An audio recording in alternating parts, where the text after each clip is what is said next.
Olá, conselheiros, conselheiras. Sejam todos muito bem-vindos a mais um episódio aqui do nosso podcast Os Conselheiros, que vai ao ar todas as segundas-feiras à noite, trazendo conteúdos de qualidade, histórias de vidas pessoais, profissionais, levando insights sobre a carreira e a jornada dos nossos convidados, que são empresários, conselheiros, executivos, cada um trilhando um caminho e deixando então pílulas de sabedoria sobre a sua jornada para contribuir, colaborar com todos nós. Se é a sua primeira vez no nosso canal, muito obrigado pela sua audiência e eu te convido a se inscrever no canal, ativar o sininho para ser então notificado sobre outros episódios e conteúdos aqui da Board Academy. O podcast Os Conselheiros ele vai ao ar tanto pelo YouTube da Board Academy como também pelo Spotify, se assim for melhor para você. Mais uma vez, sejam muito bem-vindos.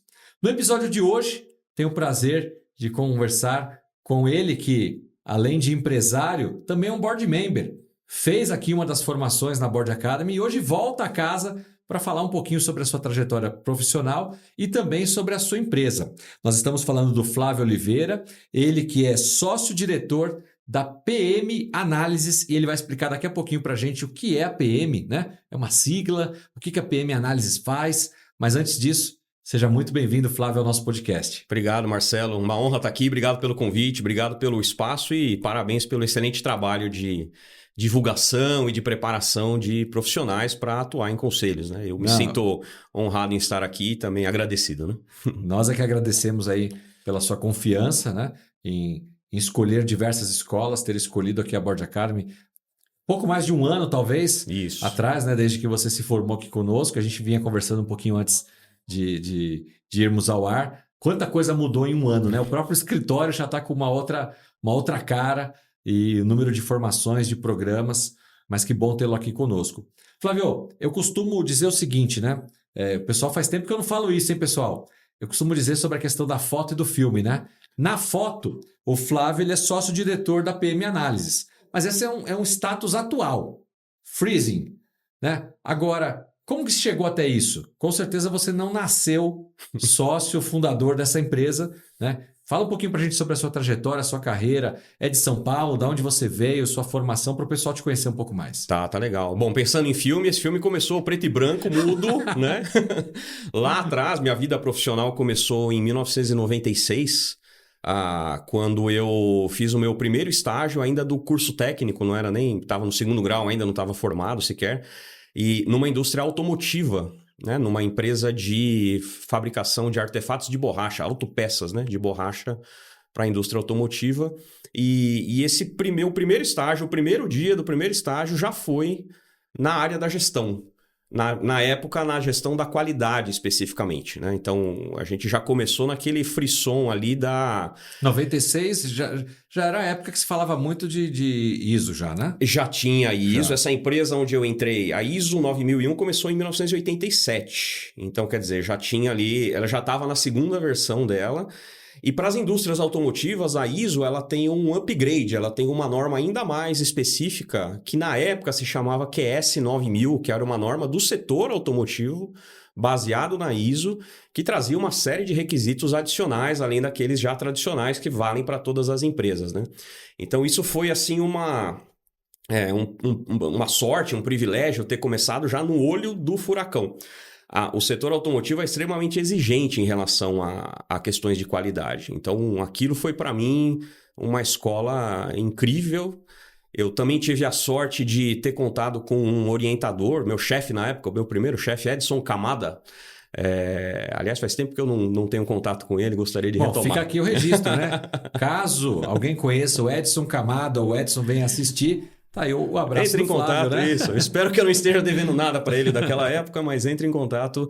E como orientador, porque eu digo que eu tive sorte, né? Porque ele foi dos poucos orientadores, entrou uma turma de estagiários naquela época, e eu fui o único que entrou com ele, e eu era o único do segundo grau, todos os outros eram estagiários de engenharia. E ele fez um programa de estágio para mim, que me fez passar por todas as áreas da qualidade. Então eu ficava um mês... na recepção de peças de fornecedores, eu ficava um mês atendendo clientes, eu ficava, claro, sempre com supervisão, né? Eu estava ali de fato... Onde era a empresa? Guarulhos. É atrás de onde é o shopping de Guarulhos, onde era a Olivetti. Eu vi inaugurar aquele shopping, eu fui no primeiro dia, eu trabalhava lá nessa época. Meu Deus, há quanto tempo isso já aconteceu? E eu tive esse privilégio de conhecer, em 6 meses, eu tive uma visão completa do que era um sistema de gestão da qualidade.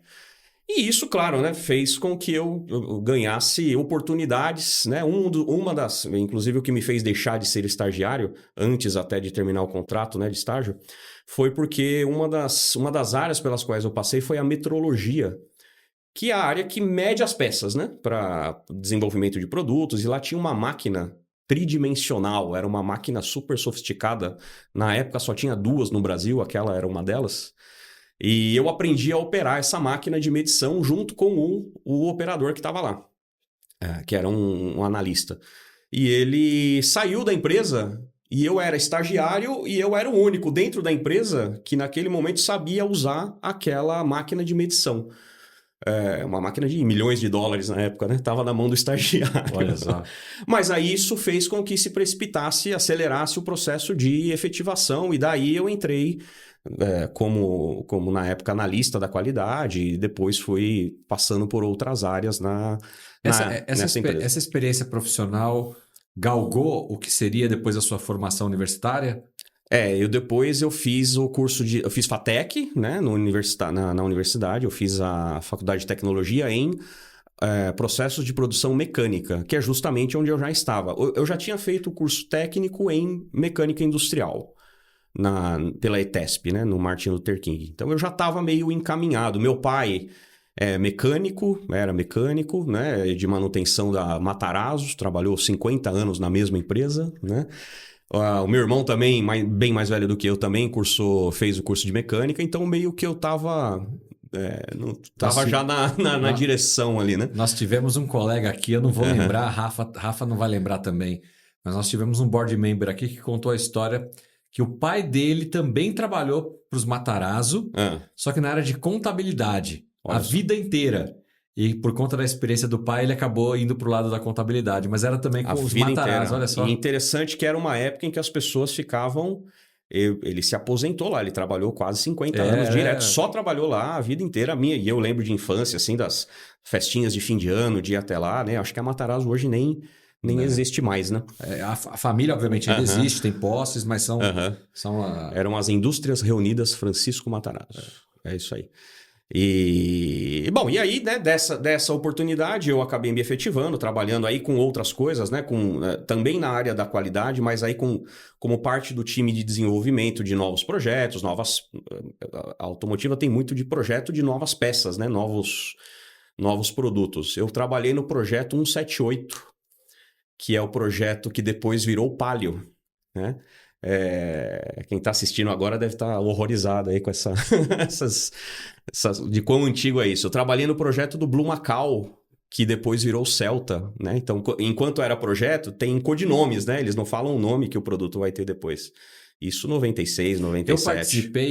Agora você falou, você vê como é que as coisas, né? Vai dando os gatilhos. Eu participei, eu não sei como é que é o nome técnico disso, mas eu fui para uma pesquisa onde você tinha que responder diversos questionários e você entrava no carro, mas você não sabia qual era o carro, que era uma pesquisa prévia ao lançamento do carro. Tem um nome esse laboratório, essa coisa que eles fazem? Isso é uma fase que já passou do protótipo, né? Ele já deve estar em escala industrial, alguma coisa assim, mas é um lote experimental, normalmente, que serve para ouvir as pessoas. Eu lembrei porque foi do Celta. Pois é. E então também, sim, foi muito rico participar disso tudo, participar dos projetos junto com os engenheiros, os desenvolvedores de produto, eram os... E depois você vê o carro na rua, enfim, você fala assim, Não, eu comprei o Palio depois, eu comprei. E aí eu vou contar aqui o que aconteceu, porque na época, né, agora já foi há muito tempo atrás, mas eu comprei e deu um problema na peça que a gente fazia. Não acredito. A peça que a gente fazia os coxins do amortecedor, era uma delas, fazia várias coisas de borracha, né, então... E o coxinho do amortecedor no meu carro deu problema com um mês de uso. Quando eu comentei isso na empresa, ao invés da gente levar o meu carro para a concessionária para fazer a troca da peça, na garantia e tudo mais, eu levei para o time de engenharia e a gente botou dentro da empresa onde eu trabalhava, a gente botou o carro no cavalete, tirou a peça e aí os engenheiros foram analisar o que tinha acontecido antes de chegar na montadora, né? E aí depois, então, quer dizer, teve a oportunidade de enxergar o que tinha acontecido com antecedência e depois acabou se oficializando, né? Mas participar disso foi bem interessante. E aí de lá eu saí, fui para outra, aí já em 99 eu fui para uma outra empresa também de autopeça, mas aí de um outro tipo de produto, que era de medidores de nível de combustível. Aí eu já fui como liderança, eu já saí de lá por causa da experiência na metrologia, no laboratório, né? Eu já fui como supervisor de laboratório nessa outra empresa, depois virei coordenador da qualidade. Aí uma experiência totalmente diferente, uma empresa completamente diferente. A primeira era uma empresa de origem alemã, né? Ela também hoje já nem existe mais, na época era Getoflex. E nessa nova empresa, uma empresa brasileira, né? Com recursos diferentes, com filosofias diferentes, foi muito interessante também. Nessa época eu tinha 19 anos, de 20 anos, né? Experimentar de tudo, né? O recurso sobrando e o recurso escasso. Empresa nacional, de dono, família? De dono de família. A dona trabalhava e tocava a empresa na época, né? E aí, nessa oportunidade, isso foi em 2000, né? De 99 para 2000, a gente contratava consultores nessa empresa, né? A empresa contratava consultores. E a empresa que fazia consultoria para nós me convidou para fazer parte do time de consultores, de consultor de qualidade, né? Então, quando eu saí da indústria e passei para a prestação de serviços, digamos assim, isso no ano de 2000, foi como consultor de gestão da qualidade na época, especialmente para implementar coisas como a ISO 9001, como a QS 9000 na época. E isso, com o passar do tempo, a gente foi incorporando outros temas, né? Porque a gestão ela foi se tornando mais complexa e cada vez com mais variáveis. Tem cada vez mais partes interessadas a atender, tem cada vez mais respostas a dar, né? Transparência de todos os tipos. Então, a gente começou a incorporar questões relacionadas a meio ambiente. Então, eu comecei a fazer consultoria em gestão ambiental, a ISO 14001, por exemplo. Depois, segurança do trabalho, responsabilidade social. Então, isso aí, no início da década de 2000, a gente já falava com outro nome, já falava de ESG, né? Já tinha qualidade, já tinha governança, já não estava empacotado numa sigla ali. Por muito tempo as empresas conheceram isso como SGI, Sistema de Gestão Integrado. Exato, SGI. Em que você modula de acordo com aquilo que a empresa precisa ou resolver internamente. Então, se ela tem problemas de acidentes do trabalho, então ela vai lá e implementa um sistema de gestão, uma norma que vai orientar o trabalho para reduzir os acidentes. Se ela tem questões com a comunidade, então ela aplica uma outra referência para poder responder a essas demandas. Então, de acordo com o que a empresa precisa, ela escolhe do cardápio, que hoje as normas ISO para certificação já estão em torno de 100. É um cardápio extensíssimo, né? E a gente conhece muito a 9001, que é a norma mais famosa e é a que mais... Mas hoje em dia a gente já tem normas de governança, normas de antissuborno, normas de segurança da informação. Tem uma norma que saiu no ano passado, rapidíssima, assim, que é a de gestão de inteligência artificial. Então, já tem empresas certificadas com uma norma específica para inteligência artificial. Então, quer dizer, o empresário ele vai escolhendo de acordo com aquilo que ele precisa e precisa prestar conta Sim. De acordo com os seus impactos, com as suas... Né? Porque muitos acabam adotando hoje a ESG ou ontem as ISOs por conta de uma demanda do cliente dele, né? Sim. Então, você quer fornecer para uma montadora. Se você não tiver lá tais pré-requisitos, você nem entra na cotação. É verdade, é verdade. No setor automotivo, isso é bem peculiar. É isso mesmo, você nem consegue apresentar proposta. Se você não tiver o mínimo, né? Como a ISO 9001. Quando você sobe um nível e chega mais perto da montadora, você fornece direto para ela, por exemplo... Aí você tem que ter hoje uma norma que se chama IATF, que é uma norma das indústrias automotivas, sucessora da antiga QS 9000, né? Você nem entra no jogo, não tem conversa. Então, normalmente, essas normas que são voluntárias, são de adesão voluntária, normalmente é o empresário ou ele usa ela como um instrumento para organizar melhor a sua empresa, ter melhores resultados... ter padronização, ter repetitividade é um valor muito importante para a maioria das empresas, né? Ou ele usa isso para mostrar ao mercado, além de ter tudo isso, o certificado permite que o mercado reconheça essa iniciativa e esse esforço todo. Em alguns casos específicos, como é o caso das montadoras, como é o caso de algumas indústrias, por exemplo, alimentícia, farmacêutica, indústria aeronáutica, tem normas específicas que é o ingresso para você entrar no jogo, né, cara? Sem isso... E outro dia eu estava conversando com... Só fazendo um parênteses Claro, aqui, claro. né? Outro dia eu estava conversando com um amigo que trabalha na parte de como é que eu posso dizer? De recondicionamento, sucata de linha branca, né? Tá. Então ele sai captando em tudo quanto é locais de sucata aí, depois desmonta tudo aquilo e pica, moe, enfim, e isso volta depois para a produção, né, como um produto reciclado para ser usado novamente na construção de um outro item. Ele estava me dizendo que alguns setores, inclusive o rastreio do produto final também, não é só a qualidade no produzir aqui, mas para onde isso vai ser consumido até lá no final. Exemplo, se a garrafa de PET de qualquer que seja a marca for parar no rio, o produtor aqui tem que se preocupar com essa garrafa lá também para recolher, enfim. Ou seja, a cadeia inteira de ponta a ponta. Isso é um conceito que veio se modernizando e que veio sendo incluído, principalmente em padrões relacionados ao meio ambiente. Economia circular, né? Economia circular, né?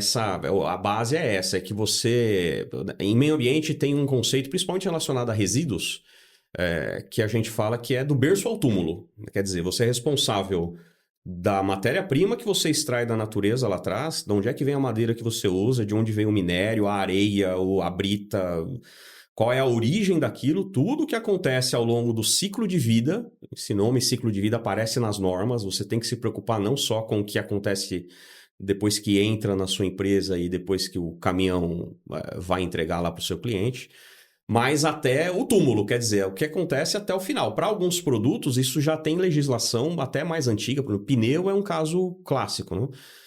Para uma certa quantidade que a indústria de pneu produz, ela tem que demonstrar que ela retirou da natureza quantidade equivalente ou maior do que aquilo. Então ele tem que prestar conta daquilo. Se ele não prestar conta, ele perde o direito de operar. Uau! Né? Pilhas e baterias, produtos eletrônicos. Então, isso cada vez mais vai aumentando e é claro, né? Quando é obrigatório, quando é uma lei, isso se torna inescapável. O cara não tem para onde ir. Mas a questão é que cada vez mais ele tem que se preocupar com isso antes que vire lei. Por quê? A imagem, a reputação daquele... Eu não posso ver um rio ali flutuando um monte nesse exemplo meu da garrafa PET, porque tá pegando mal pro fabricante. Claro. Não foi ele que jogou ali, mas alguém jogou e é a marca dele que tá flutuando, né? Exatamente, o rótulo lá bonitão. Tanto é que, por exemplo, quando tem transportadoras de produto químico a granel e a gente vira e mexe e vê assim, acidente, o caminhão tombado ou o caminhão, uma colisão, alguma coisa do tipo. É parte do plano de emergência, a primeira coisa é tampar a marca, né? É uma das primeiras providências ali. Porque, é claro, você tem que dar resposta, você tem que evitar o impacto ambiental, você tem que salvar as pessoas que estão envolvidas e tal, mas você tem que proteger a reputação. É uma das facetas de um evento... Né? Tudo isso faz parte desse mundo da gestão, desse mundo das...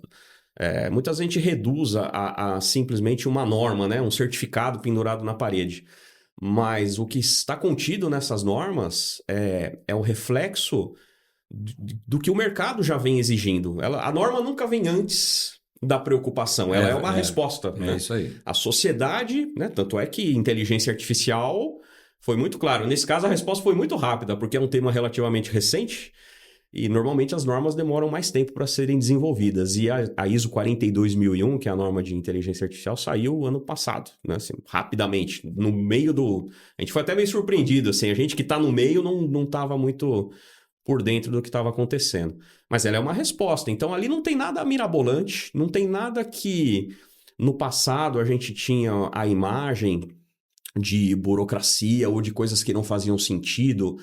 E tem que escrever como é que eu aperto o botão do microfone, ou onde o fio tem que ficar, ou como é que eu abro a porta. Eu lembro de ver procedimentos para trocar.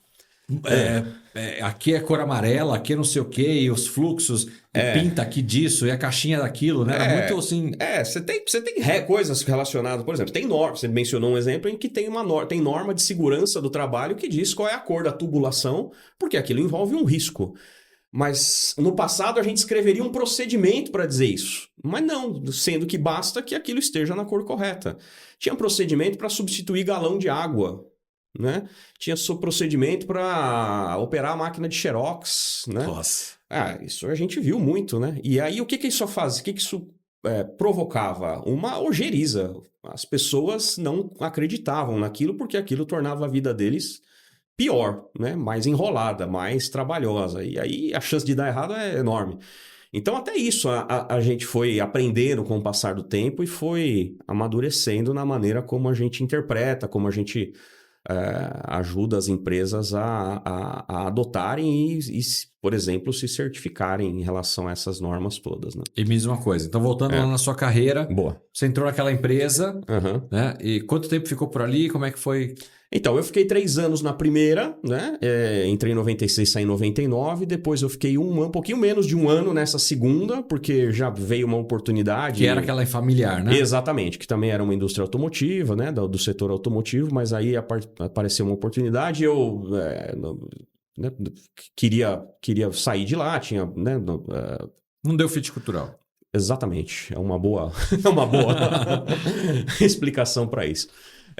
Não rolou e surgiu a oportunidade de sair. Então, no ano de 2000, aí eu comecei a prestar consultoria para uma empresa menor, uma empresa de consultoria menor que fazia projetos em pequenas empresas daqui de São Paulo, especialmente, pequenas metalúrgicas, ABC, empresas de engenharia também pequenas e tal.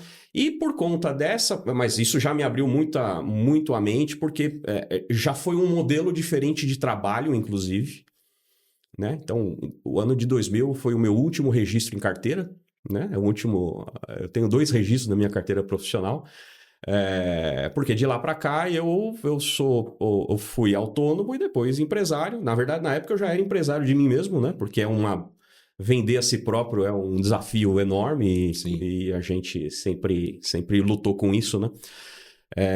Mas daí abriu portas e eu comecei a entender o mundo melhor. Aí você começa a viajar, você começa a conhecer empresas de todos os tipos, de todos os tamanhos, né? Nessa mesma época eu comecei a prestar consultoria para a empresa da qual hoje eu sou sócio, que é a PM Análises. Então, a PM Análises sempre foi uma empresa maior de consultoria que subcontratava consultores. Então, eu estava nessa outra empresa menor e comecei a prestar serviço para essa como um subcontratado, o terceiro nível ali na cadeia. E aí, por causa dela, a gente na época atendeu clientes. Eu entrei num mundo que hoje talvez seja onde eu estou mais presente, eu empresa e pessoalmente também, né? Que é o mundo da mineração. Então, a gente começou a atender mineradoras na época, Votorantim, metais, mineração de zinco, mineração de cobalto, né? De cobre. Viajar muito. Nessa época, o cartão de milhagem arrebentou a boca do balão. Meu filho trabalha na Metso. Sim. Fornece equipamentos para mineração. Que é uma de operação, né? De extração, de movimentação de minério. Né? E eu tenho um mentor meu que é diretor de uma mineradora na Arábia Saudita. Olha só. Brasileiro, rodou o mundo já e tá lá, faz 3 anos que está na Arábia. O que acontece? Como consultoria se vende muito por indicação, né? E você faz um bom trabalho e aí uma empresa indica para outra e é assim que funciona, né?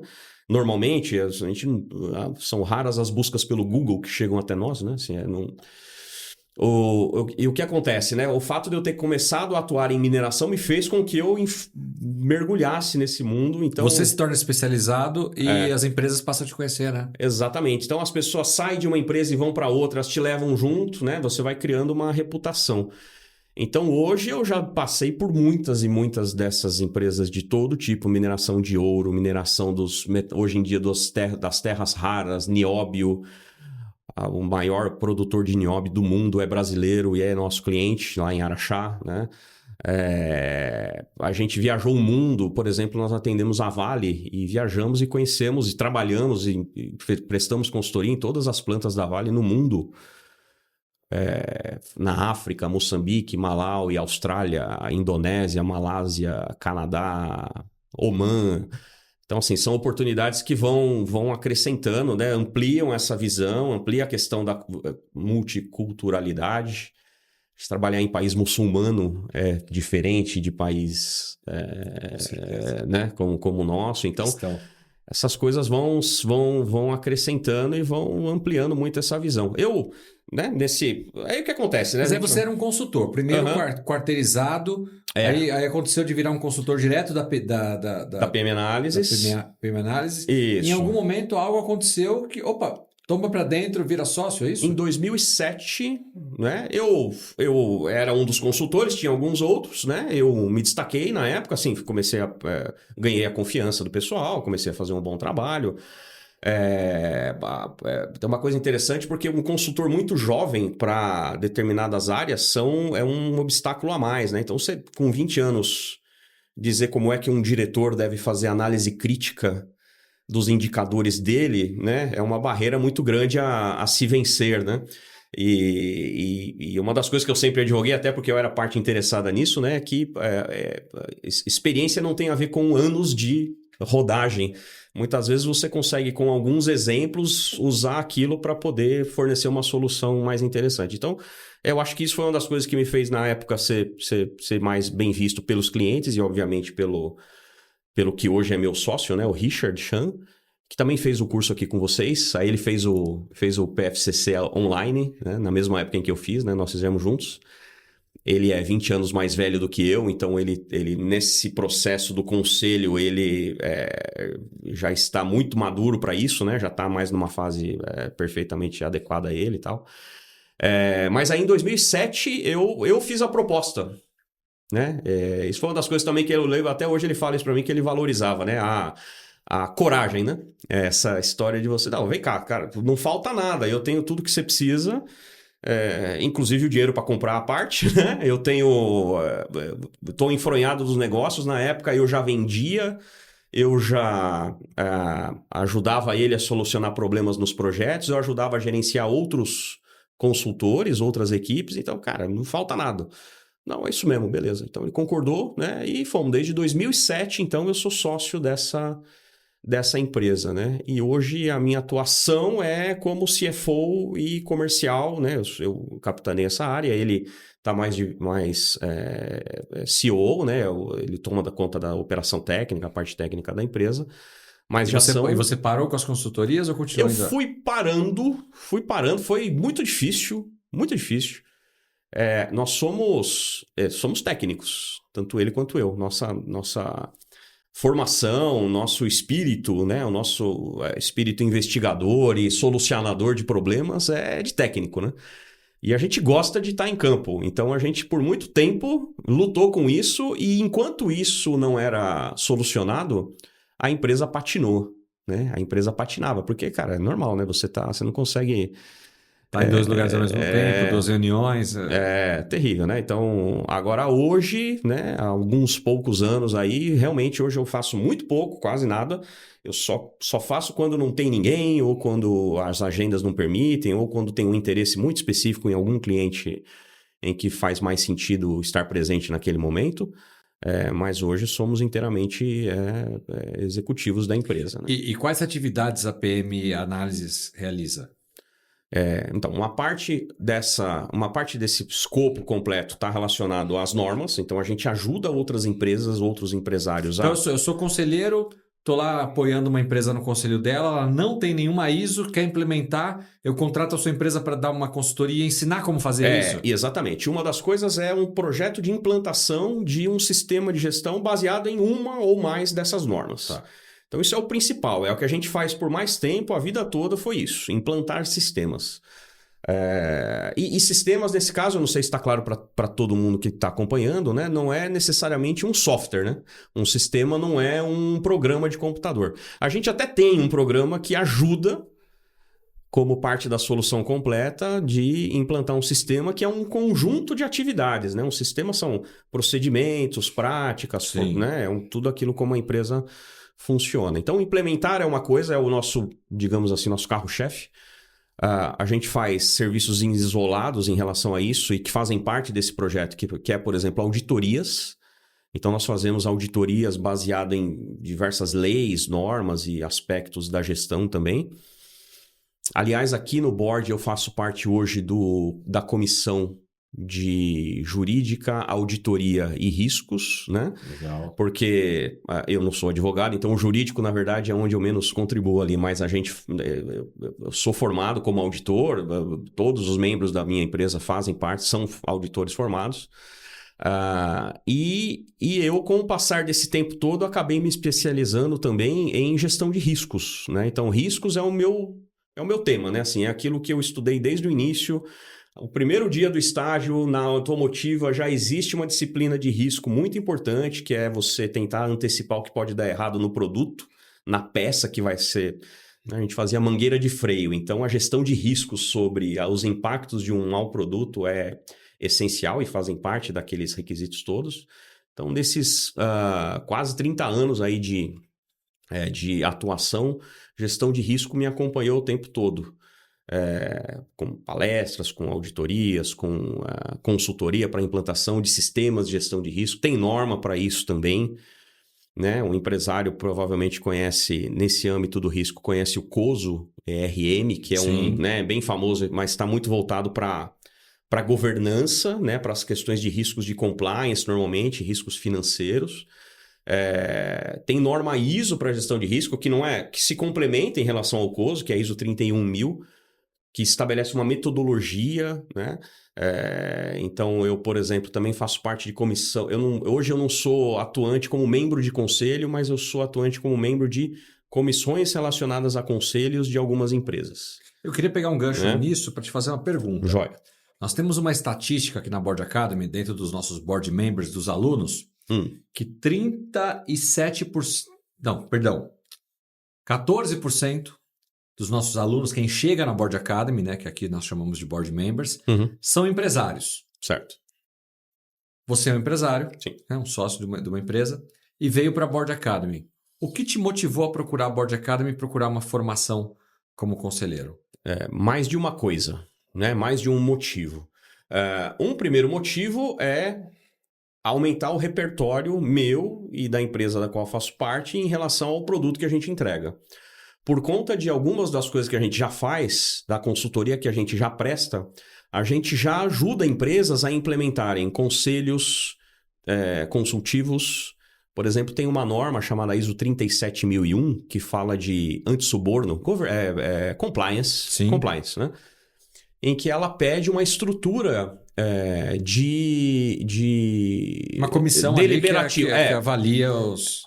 Exatamente. Então, tem um requisito lá que é a análise crítica do órgão diretivo. Esse é o nome. Ela chama de órgão diretivo. Que para nós é o conselho. Você tem a alta direção, que é o C-level, e o órgão diretivo, que é a visão à luz da norma, é o dono, é o conselho, é aquele que de fato está interessado na saída final da empresa. Então a gente já faz isso, já implementa isso, já há anos ajuda, nas próprias consultorias que nós executamos são no nível de direção, são no nível de conselho, são no nível de proprietário. A gente tem muito cliente que são empresas familiares em que a nossa relação é diretamente com os donos das empresas.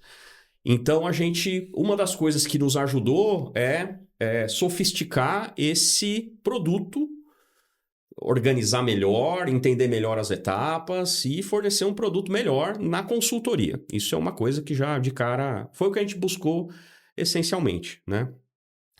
A outra coisa, e aí eu digo em meu nome, talvez não seja algo imediato, né? Mas com certeza por o meu sócio que trabalha comigo e que está num outro momento da vida dele, a gente também pensa, obviamente, no início, né, em colocar um pé e começar a participar de conselhos, né, de conselhos consultivos como membro de comissões. Então, isso já está acontecendo através das comissões, né? Ou seja, na medida em que a empresa até se estruturou e a gente já tem pessoas em nível executivo atuando nela, a empresa já não depende mais de nós como dependia há muito tempo atrás, né? Isso abre espaço para também ter uma atuação diversificada nesse sentido. O último, só para fechar o terceiro ponto. Eu tô esperando ver se vai vir o que é o maior motivador dos empresários a nos procurarem. É o networking. né? Assim, para nós, assim, é aquilo que, assim, estar num ambiente que é frequentado e que é enriquecido, né? Pelas experiências, pelas histórias e pelos interesses, né? A gente sente a energia no ar, né? Quando você vai nesses grandes eventos, assim, aquele negócio assim. Muitas pessoas comungando de um mesmo propósito, Com certeza, né? Com certeza. Então, isso já está rendendo frutos, né? Assim, a gente já fez vários contatos, a gente tenta aproveitar o máximo possível essas oportunidades. Então, quase tudo que acontece, a gente só não vai quando não dá mesmo, né? Se você fizer uma conta boba, né? Que cada conselheiro, em média, atua aí em 3, 4 conselhos. Cada conselho tem também, em média, 3 conselheiros. 6 mil board members, assim... um a número... possibilidade de empresas impactadas por esse número de pessoas é muito grande. A gente está falando aí tranquilamente aí de umas 20 mil empresas. E contatos qualificados, né, cara? Assim, você já sabe quem são, já sabe o nível em que estão. Você mencionou o propósito, né? Então você já sabe que tem um propósito parecido com o teu, ou que pelo menos em algum momento vai se alinhar. Isso não é a pesca de tarrafa, como diz lá no comercial, né? Isso aí é pesca de arpão, né? Assim, você, de fato, tem uma qualificação enorme dessas pessoas. Então, muitas vezes para, claro, contatos comerciais e venda e compra e coisa do tipo de serviços, mas também para colaboração, né? Para troca de ideias. Então, como eu disse, lá na nossa comissão jurídica de auditoria e riscos, né? Já está trocando ideia sobre o projeto Fênix, né? Que é uma coisa... né? Então, pessoas mobilizadas para uma ideia específica, com energia para aquilo, com disponibilidade, isso daí injeta ânimo, né? Com certeza. E dá para dizer que nesse último ano em que a gente conheceu a board e está atuando, ou pelo menos está próximo de tudo que acontece, a gente já percebe mudança clara, né? Nessa nossa rede de contatos. Tem uma quarta opção dos empresários que nos procuram aqui na board também, que é o seguinte: olha, talvez eu possa ser conselheiro no futuro de outras empresas, mas o que está me trazendo a board neste momento não é isso. É porque eu desejo implementar um conselho na minha empresa. E nada melhor do que entender o que vocês estão fazendo, o que é ser conselheiro, até porque eu possa depois contratar, né, os devidos conselheiros para me ajudar aqui no processo de montar um conselho da minha empresa. Seja porque os donos querem sair da operação e ficar numa cadeira de conselho, o que é ficar numa cadeira de conselho, né? Ou porque eles querem realmente um conselho consultivo para apoiá-los, para eles continuarem crescendo, preparando a empresa para sucessão, para venda, né? Esse não foi uma das motivações. Não foi em princípio, mas com o passar do tempo a gente percebeu isso. Até por conta dessa diferença de idade nossa, né? De minha com meu sócio, a gente já vem conversando sobre essas questões. E assim, não é uma coisa para o momento, né? Mas isso com certeza... Em algum momento vai acontecer. Com certeza absoluta, né? Com certeza absoluta. Até porque a gente também está atento com questões relacionadas a fusões, aquisições e coisas do tipo. Então tem muito movimento acontecendo nessa área. E isso também é um pré-requisito para que isso dê certo, né? Tanto para quem vende quanto para quem compra. Mas também a própria questão da governança faz parte dessa iniciativa, né? Então, no início, quando a gente contratou e foi procurar, na verdade, não caiu de paraquedas, foi uma busca ativa e aí a gente encontrou a board, né? Essa era outra pergunta que eu ia te fazer. Se você estava lá sapeando o seu Facebook, seu Instagram, apareceu alguma coisa da board? Não. Depois que a gente fez o primeiro contato, aí sim começou a aparecer. Até hoje, não para. Mas o primeiro não. Inclusive, assim, é claro, a gente procurou pessoas que conheciam e como tem algumas empresas diferentes que fazem serviço parecido com esse, ou que tem o mesmo, né, tem o mesmo nome, talvez. Escolas de formação, né?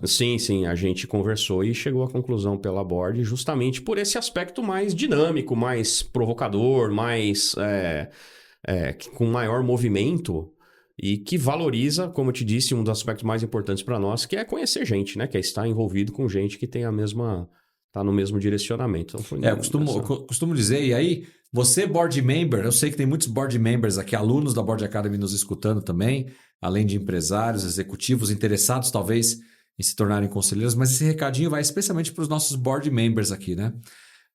Muitos vêm para a Board Academy, poderiam ir para qualquer outro lugar, por algum motivo escolheram a Board Academy, fazem a sua formação, no final recebem lá um diploma, um certificado, né? E eu brinco assim, você pode escolher colocar ele na parede ou na gaveta.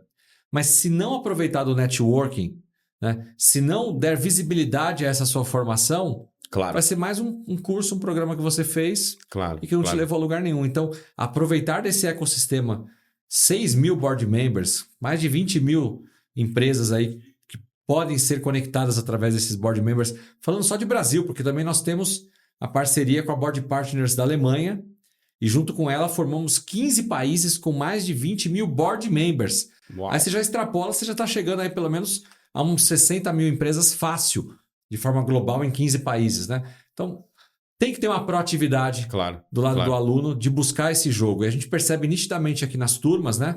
Por exemplo, você está aqui. Quantos colegas seus podiam estar aqui sendo entrevistados? Mas quantos nos procuram?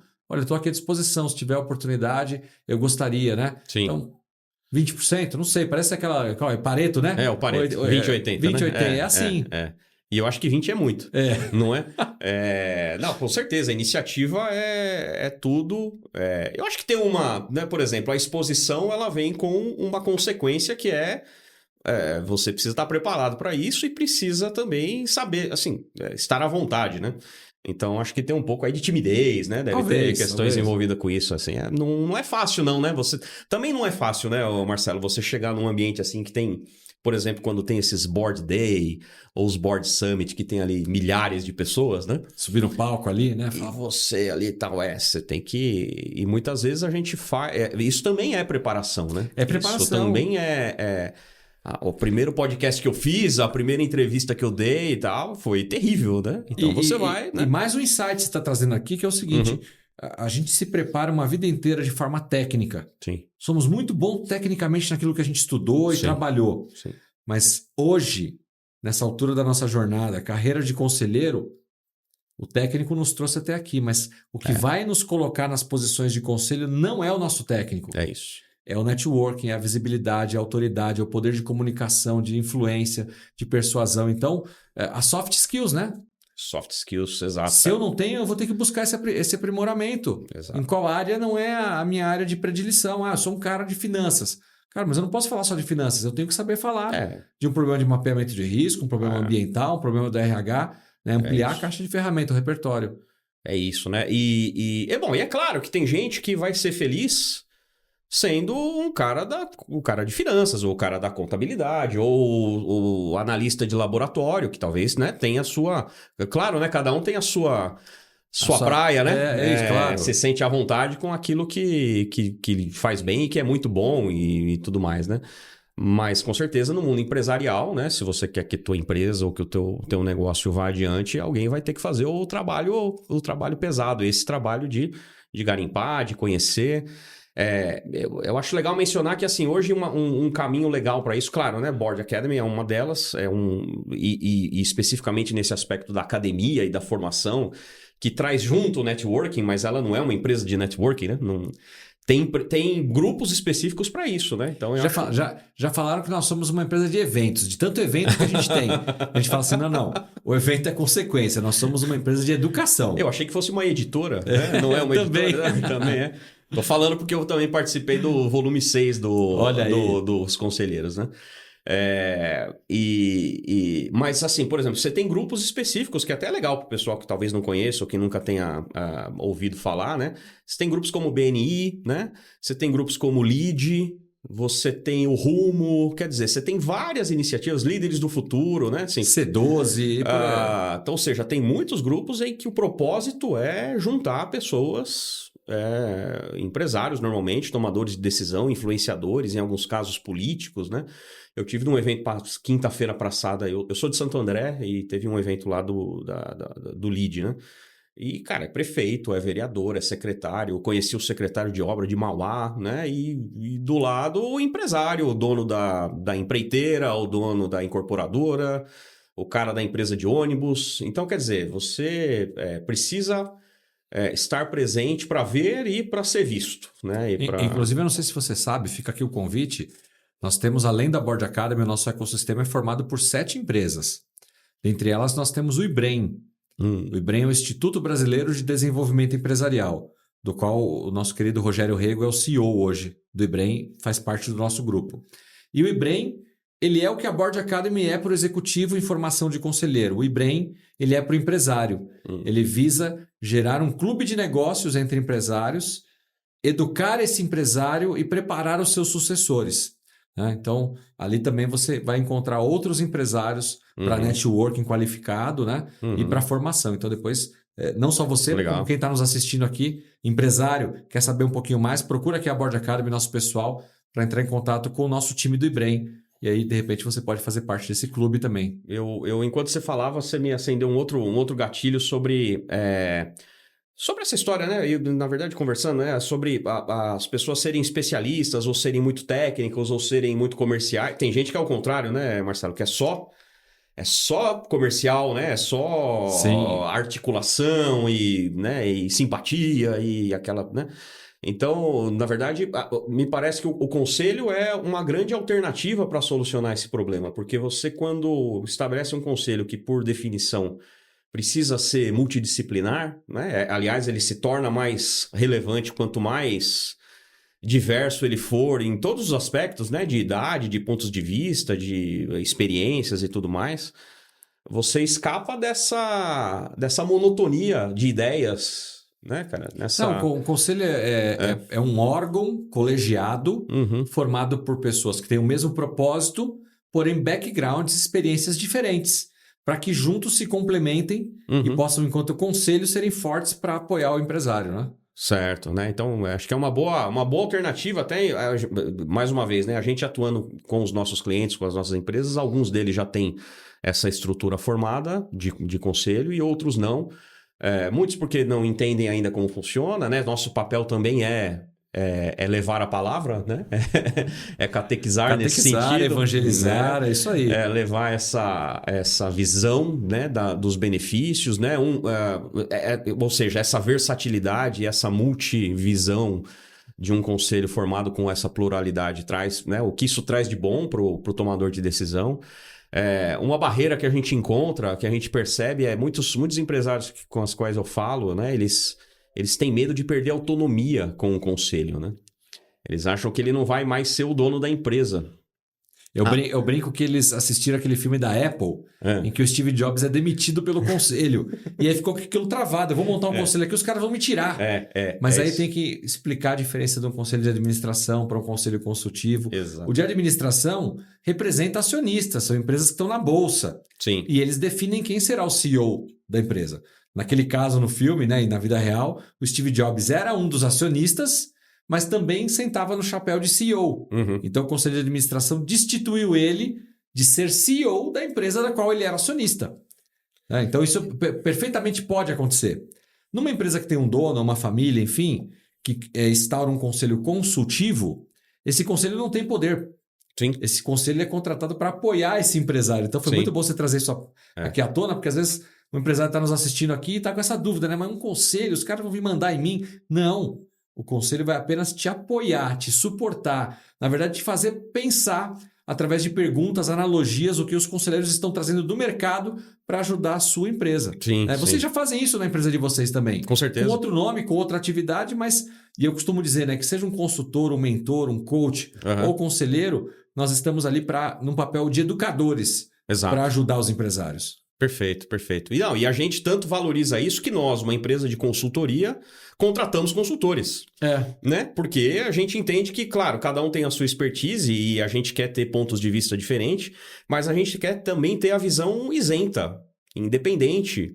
Né? A gente quer alguém que venha e dar um tapa, falar a verdade para nós e falar, cara, você está indo pelo caminho errado, isso não vai dar certo desse jeito.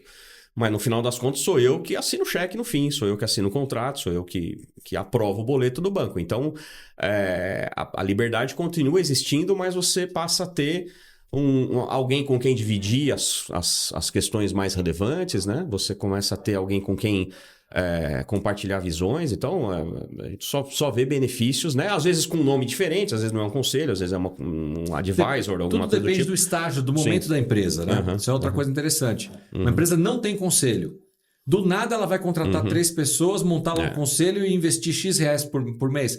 Às vezes não é assim.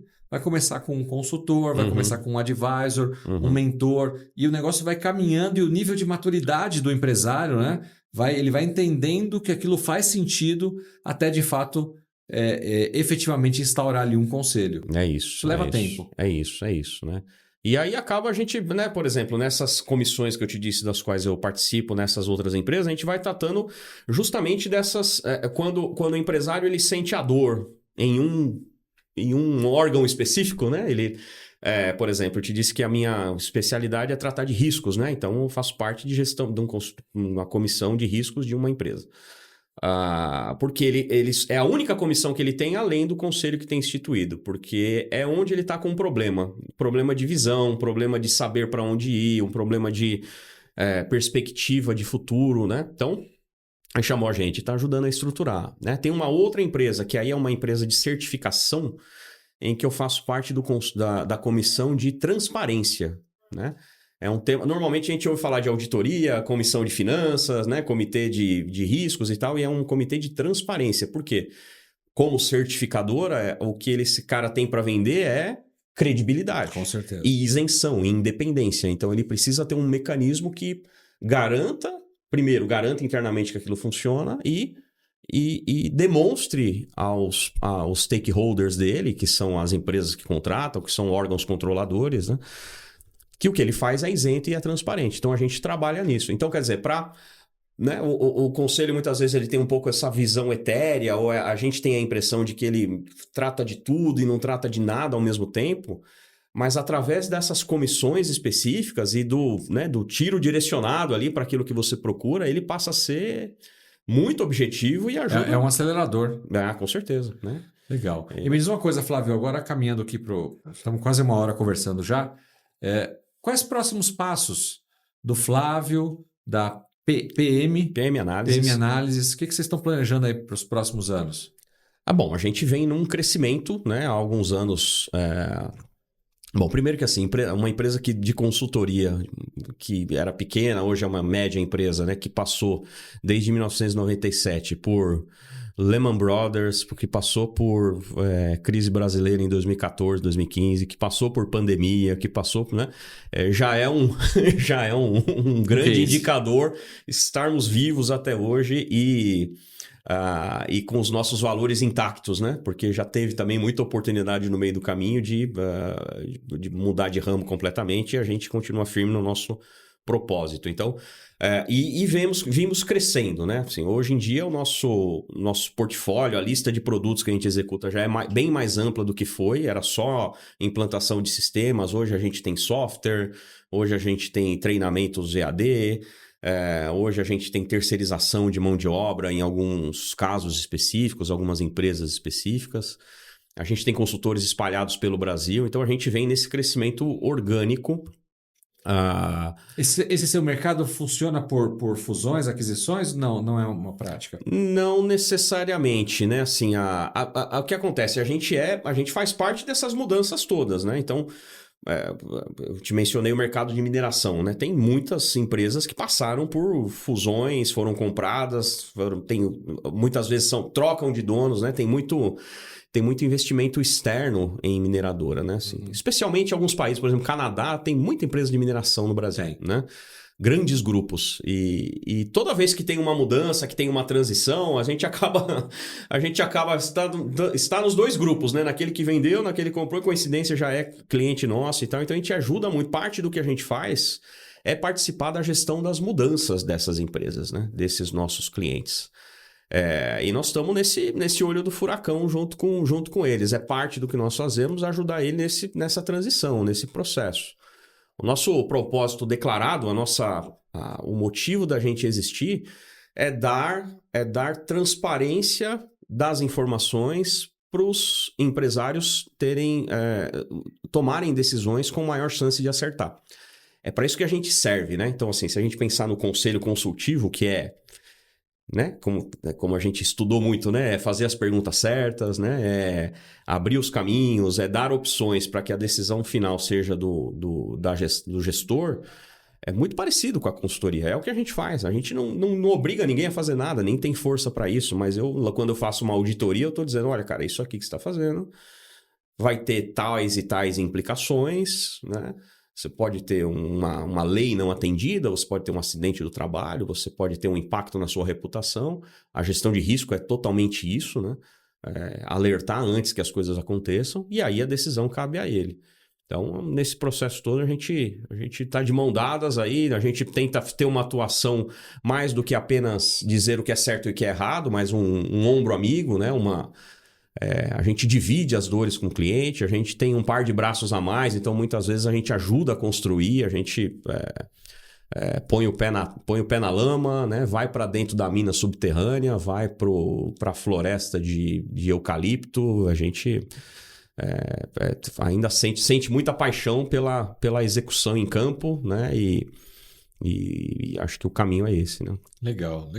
Muito bom. Para quem quiser contratar o serviço da PM Análises ou mesmo entrar em contato com você para uma possível consultoria ou mesmo um trabalho de conselho, como é que te encontra? Bom, encontra nosso site, né? Sim, com certeza, PM Análises, esse análises aí em inglês, então é pmanalysis.com.br.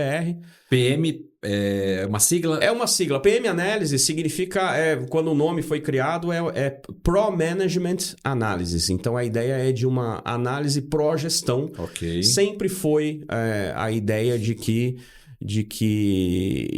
a análise dos dados, das informações, dos indicadores, do desempenho vão ajudar a empresa a projetar o seu futuro. Então, essa é a natureza do PM. Mas é PM mesmo. Muita gente vai Quantas empresas eu chego na portaria e me identifico, eu sou o Flávio da PM, o pessoal levanta achando que eu sou da polícia, né? Polícia. Então, isso acontece muito, mas pmanalysis.com.br. Me encontra no LinkedIn facilmente, Flávio Oliveira.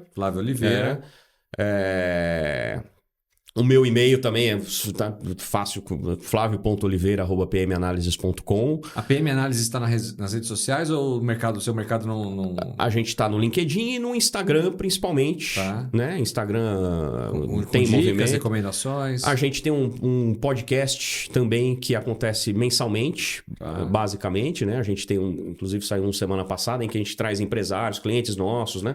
Para falar de assuntos de gestão. Então tem movimento acontecendo. Tá onde? No YouTube? Tem no YouTube. Tá? Então acho que são as 3 principais redes, né? O LinkedIn, o YouTube e o Instagram. Tem o nosso site, tem o meu contato pessoal que você encontra, né? Acho que através do board também o pessoal consegue fazer contato comigo a qualquer momento. E é isso. Muito bom. Flávio, quero te agradecer aqui pela entrevista, pelo bate-papo, na verdade, né? Passou muito rápido, mas parabenizar pela trajetória de vida profissional, desejar muito sucesso aí a você, a seu sócio e todos que estão trabalhando ali com vocês na PM Análises, né? E conta com a gente. Você sabe que uma vez board member, sempre board member. O que a gente não quer é que os nossos alunos aqui, os board members, venham, façam uma formação, pegam o certificado e vão embora. Né? A gente faz questão de promover esses encontros de networking, como você falou, seja através dos eventos. Nós estamos gravando diretamente do nosso estúdio no Itaim Bibi, aqui em São Paulo. Nós temos aqui salas de treinamento, temos um lounge ali bacana para receber os nossos board members. Então, é um espaço nosso. Costumamos chamar da Casa do Conselheiro, da Casa de Governança. Então, passando por aqui, fica à vontade, vem tomar um café, vem nos visitar. Você faz parte disso, tá bom? Excelente. Obrigado, Marcelo. Obrigado pelo espaço mais uma vez. Pode ter certeza que eu vou usar como já estou usando. Então, eu já estou ticando todas as caixinhas lá. Já fizemos o PFCC, fizemos o PFIC. CNP? O CNP como parte do PFCC, isso, né? O último. Lá, sim. Isso. Eu participei da 6ª edição dos Conselheiros, então sou um dos coautores. Está em outra prateleira agora, em 0,5% da população que escreve. Eu já tinha escrito um livro em 2007 Legal. Sobre meio ambiente, sobre gestão, sobre ecoeficiência. Mas é aquela história, né? Já está na hora de reeditar ele, porque muita coisa aconteceu de lá para cá. Mas eu já tô... E assim, o grande propósito desse livro, aliás, recomendo até quem puder e tiver acesso a ele, porque... ele não é um livro para você vender necessariamente. Não. Eu já estou usando com os meus clientes e eles ficam felicíssimos, cara, quando recebem um exemplar autografado. É um presente. Sentem muito o valor que a gente quer que eles realmente tenham, né, com relação a nós. Né? Então, isso é mais um instrumento que a gente tem usado. Então, para de inventar as coisas, que senão eu vou continuar voltando aqui. Olha aí, pessoal. O Flávio, coautor de um dos nossos livros aqui, Os Conselheiros, volume 6. Já fechamos o volume 7, daqui a pouco vamos começar o 8.